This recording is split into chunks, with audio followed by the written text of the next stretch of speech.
free.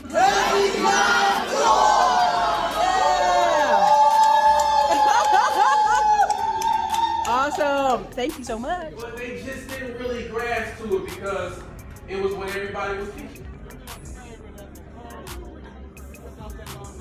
Let me see if I can just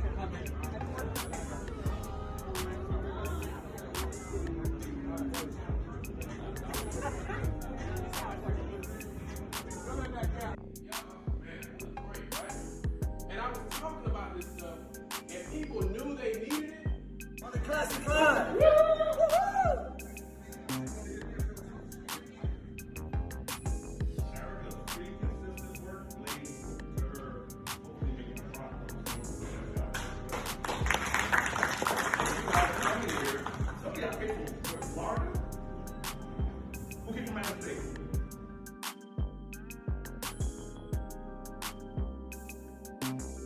What's up, everybody? It's your girl Erica from the Classy Climb Blog, coming to you from DC, Washington, DC, a rainy Washington, DC at that. And we're here on tour. If you didn't get this planner, you can buy these planners. We've been selling some of them. They're actually just notebooks. But for those who are coming tomorrow, you'll have one. So drop your city and state if you like the content. Now, the title of this video is The Eviction Ban's Over. And I'll put a question mark because let me tell you something. California already done told y'all, we ain't doing it. We not doing the ban. We are not doing it. I said, okay. The California didn't even let it dry a day before they said they're not doing it, okay? They didn't even get the ink dry.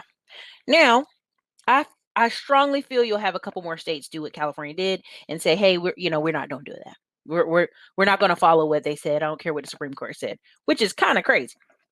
But here's the issue, right? Here's the true issue. The average person won't buy a house by the time they figure out. Now, I don't want to get freaked out, but here's what most people do. They get tired of renting apartments. And at the last straw, when prices are getting too high, the noise is too loud, or the pandemic came and they were smashed up in a tiny apartment that they should have been moved on out of, they go, oh, well, I need to buy a house right now. Right this moment, right? I need to buy it right now. And the realtors, the lenders, everybody's against me. That's not true. A lot of times when people talk about redlining and redistricting, a lot of these things, I say, yeah, that really did happen to our parents and our grandparents. But when you ask somebody in the past 5 years, have you tried to buy a house? A lot of them they real quiet because they haven't. They haven't been looking to buy a house. They haven't been interested in buying a house, or they get these anecdotal. Erica, they ain't got a lot of yard space in that property. Most houses, because of the size inside, developers building these massive internal houses, there's not much yard, right? And so what you have a combination of is people waiting to the last minute till they got 5 kids smashed in a 2-bedroom apartment. They wait till they ain't got no choice. They wait till everybody had to work from home, so they didn't like it, or you have the van life people who like, this is for the birds. Because if you see in the chat, in the section, in my description, I've shared you a video of a guy who has huge subscription, like 500,000 followers, 500,000 views on his videos, where he's just talking about places to camp out. And he looks rough. He looks homeless. And essentially what he's talking about is glorified homelessness. All right, we're going to be behind this barn.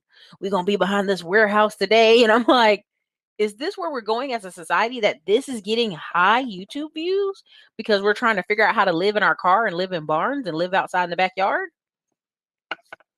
I don't know about that. That's not the kind of America I want to live in. Okay. I don't know.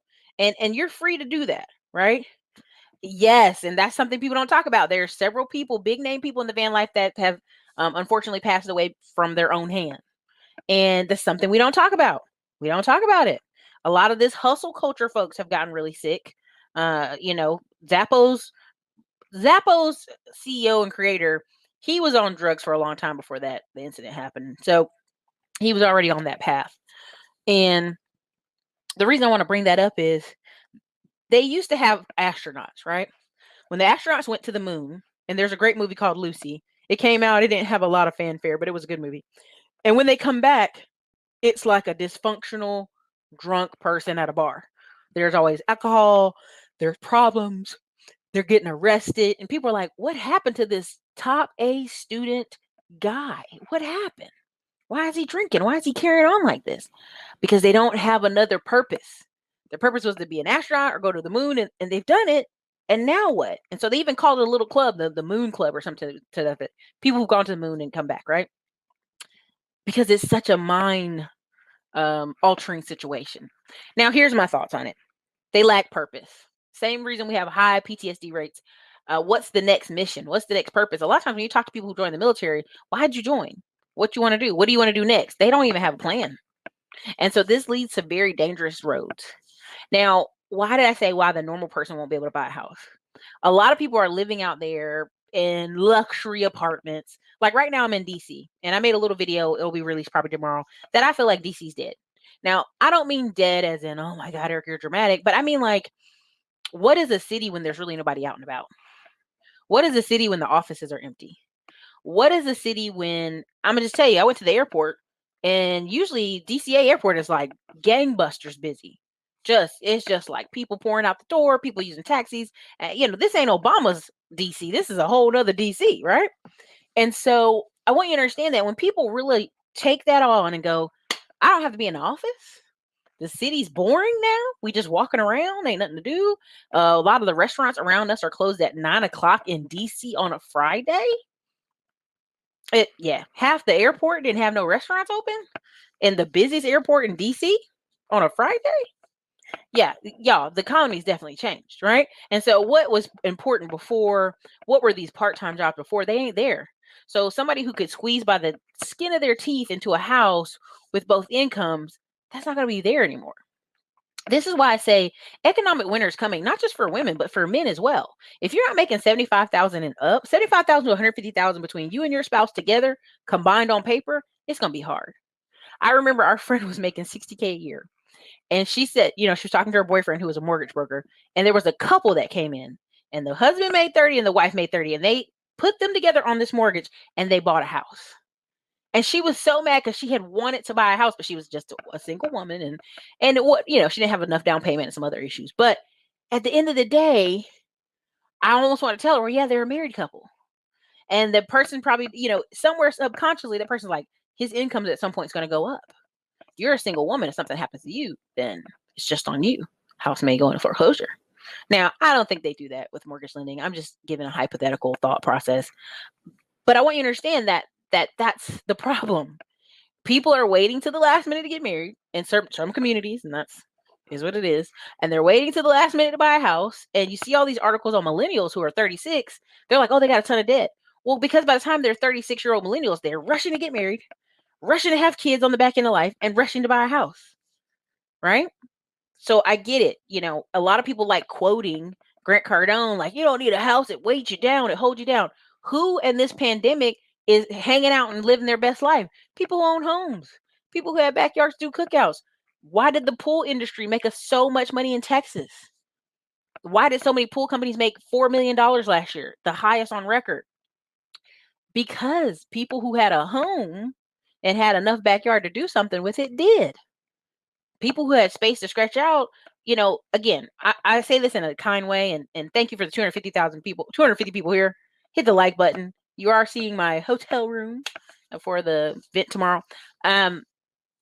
People who had a home were like, oh, don't worry, we can stay inside and the kids can homeschool and the kids can be on the laptops. No, don't even worry about it. This is good for the kids. Stay outside in the yard. It's fine. People in apartments were losing their mind. People in tight housing communities were losing their mind. People in townhouses were losing their mind. Right? Because what happened is something that they probably should have in a normal course of adult life, planned to buy a home. You're right. Oh, the prices. The prices were like this 5 years ago. You just were not even thinking about it 5 years ago. So now you're in a position where I keep telling you we're in a ownership and own asset-based society. In Austin, Texas, there is a community of 150 homes they built. And everybody got excited for them. And then they sold them to a developer who's just going to rent them all out. So don't tell me the desire for housing to live in an individual house is not there. Oh, Erica, everybody wants to live in apartments. That's bullcrap. That's this fake bachelor. I'm going to be a bachelor till I'm 60 years old, imaginary lifestyle that everybody wants to live in an apartment. No, apartments are loud, noisy, kids all over the place, people dog pooping everywhere. They don't pick up the dog poop. Because these people back in the day, if they lived in a house, would have had to clean up their own backyard. Now they live in an apartment complex. They assume somebody else is going to be responsible. Now somebody say, "Well, Erica, what about baby boomers are downsizing? The elderly are downsizing." Because two old people don't need a 5-bedroom house does not have anything to do with you, Rebecca, with 4 kids smashed in a 2-bedroom apartment. That doesn't make sense. Economically, space-wise, it doesn't make sense. It makes for hectic living. So they don't even have an opportunity to kind of migrate into tech jobs or work from home jobs. Every time I call my bank, I call Insurance USA, somebody got a dog barking in the background, a kid's hollering. I'm like, it's 3 in the afternoon. What's going on? You can't get the dog under control at 3 in the afternoon? It ain't in the backyard. The kids is hollering like they're crazy. I mean, this is just kind of like, one of those things where you're wanting to understand what this delayed in thought process is. Now, a lot of times people say, well, Erica, you're not giving solutions and stuff. And houses prices are falling. Lumber prices are falling. A lot of these people that have these ridiculous, competition wars are people who are like right in the backyard of New York, right in the backyard of, they want to be on First Street of Austin. That's not happening in other parts of Austin. There are several houses that are 15, 20, 30 days on the market. So don't fall into this hype cycle that, oh yeah, there's just no houses available. And this one lady was like, well, I don't want people running around buying houses because they think they won't get one. And I go, but that's just it. I put that thinking, and I'm going to say it, it's the same as spouses. It's the same as jobs. I want people to have some level of pressure to complete a task. If you're 59 years old, like, well, I'm going to just still look around for a husband. Okay, honey, that's fine. At 59, you can still do that. But all these milestones in life, even though we're all like, it's whatever you want, man. Whenever you want to get married, whenever you want to have kids, it's cool, man. That's not true.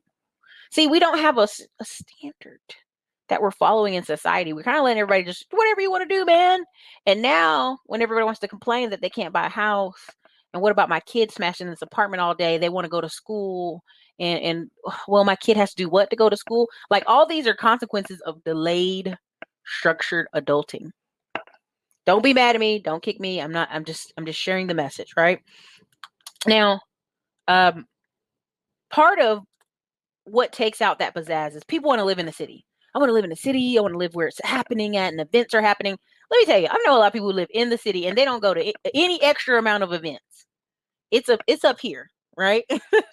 There's parts of Austin outside in the suburb areas that have more activities and more things going on in the 8-mile radius, which is the average radius a person drives, than downtown, right?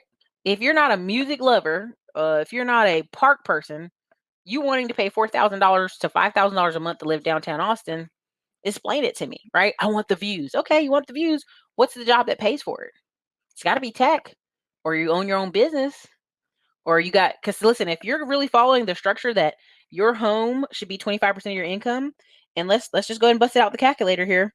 If you're paying $4,000 for an apartment, and that's only 25%, so let's do 4,000 times 4. That means you should be making $16,000 a month times how much for a year? $192,000 a year. Why would a person making $192,000 a year be living in an apartment?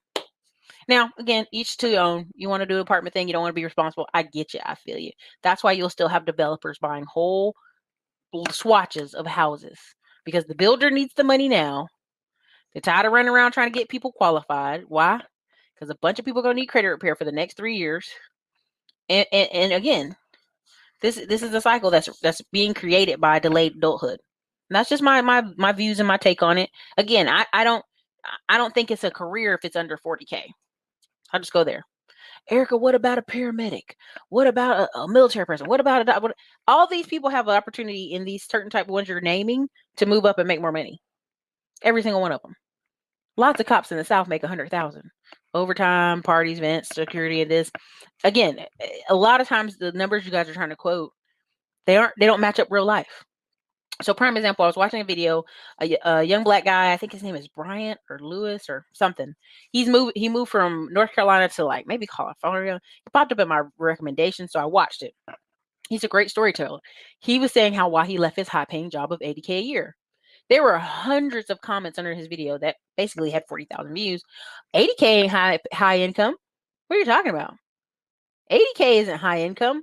And it was repeated over and over. People were like, I work as an engineer, or I work as a this. We make 150,000, we make 160,000. Now, in our community, first thing people gonna say was, well, it's only 10% of society. It's only a small percent of people that make six figures. Well, why aren't you in those numbers? What is so important about your current job that you want to stay there at $40,000 a year? The opportunities are endless. Like, I even Tech Tuesday, I went and tried to get a certificate just to add it to like testing myself, list of things where I test myself. And I really want people to understand that, like, you guys are giving credit to these people making these high incomes that sometimes you shouldn't. And the reason that comes about is people want to see, like, how can I do the least work possible and make 100 bands a year? That's what people really want. Erica, what can I do that ain't no math? I ain't got to think about it. I just push a button and I make 100 bands. And it's comedy to me. And I know Glennon goes off on you guys. It cracks me up because even I'll give you an example for stocks, right? Everybody's like, stock market, man, stocks. I even made a stock channel. I'm going to put more content on there. I think I'm going to see if Diamond Dave has Wednesdays available to do some content with me. But even with stocks, let's say one route, right? We're not going to talk about options. I'm going to talk about just regular, a technique that people use. I'm going to just say a technique. Let's say you pick stocks that move $1 a day. It's a tried and true method. They move $1 a day. You just got to be ready. So let's say you have $25,000. Okay. And I'm giving a simple one here. You got $25,000 because you want to be a day trader. And that's really just the truth of it. And you divide by $10 a share. So now you got 2,500 shares of this $10 stock, right? I'm just doing a very simple one. Now times that times $11 because we said a stock that just moves $1 a day, right? That's all we wanted. So we times those shares, 2,500 shares times $11. That's $27,500. Now you're like, oh, wait. Just keep. Don't let me lose you. Okay. Now minus that. That means you made 2,500 in one day. But what part of that equation did I just tell you? You had to have 25,000. That's why people are so in love with the margin account. But that's why people also go crazy with the margin account. They're trying to do all these techniques and all these styles. When really the most basic, and I know this sounds horrible, the most basic stock folks I'm meeting out there, guys who are like, oh, I've been trading for years. They literally, Ricky Gutierrez, won a stock that moves $1 a day. That's it. They work on certain, they just keep trading that one company over and over and over and over again. Now, again, people move their money around. They don't all put it in one stock. But I just want to tell you, like, a lot of this hype machine, like, yeah, I get these options. I'm gonna do all this. Yeah, do these options. It's like, with what money? What money you have to put aside for that? Just real 100%. What money you got to put aside for that? Right? Or people tell me, hey, I want to do a t-shirt business or this or that. A lot of people want to do a hustle that makes a lot of money while they got a full-time job. That's not how that works. Any hustle you're gonna pick up, anything, you're gonna have to study, you're gonna have to trade. Diamond Dave just did a video about it being immersed in trading. When you want to talk about housing, oh well, me and old girl tried to look for a house, it didn't work. Like, did you do like 90 days immersion where you got pre-approved, you're running around looking at all these houses, you got to make a sound choice, and you had money set aside, saved up? If that's not what you did, I don't want to really hear you out here on this internet streets talking about housing. You dig what I'm saying? That they're bidding against us, Erica. They taking us down. Like, no. You weren't even in housing. You weren't really looking for it. So again, I know people are talking about the bidding wars and, hey, my state's got a bidding war. But again, expand that horizon. Expand it at 20 minutes out, 30 minutes out. Really get into your price point of your area and tell me if there's housing available. So I gave that little stock ideal just because I just wanted to comment because somebody, oh, Erica, talk more about stocks, man. You got to talk more about stocks. And I'd be like, yeah, what money you got set aside? I mean, I think people are kind of overselling, like, hey, take $10 and make it into $10,000 in a day. I ain't gonna lie to you. There may be some people doing that, but not as many as you think, right? So what's something I see on the horizon for housing and eviction bans? I find it hard to believe that we're gonna get this thing before October. And the reason I'm saying that is I know people in Austin who there's, and again, I still know people in the apartment industry. They're sending out tenants notes like, "Hey, you got 60 days before you got to get put out." And I'm like, 60 days? That's October. Like, and this was like, I mean, she told me this about the 1st of August, so I'm thinking October, right? I'm like, that's October, mid-October. I doubt it, right? I just doubt it because I think the courts will be backed up. I think a lot of stuff will be backed up. But again, winter is coming.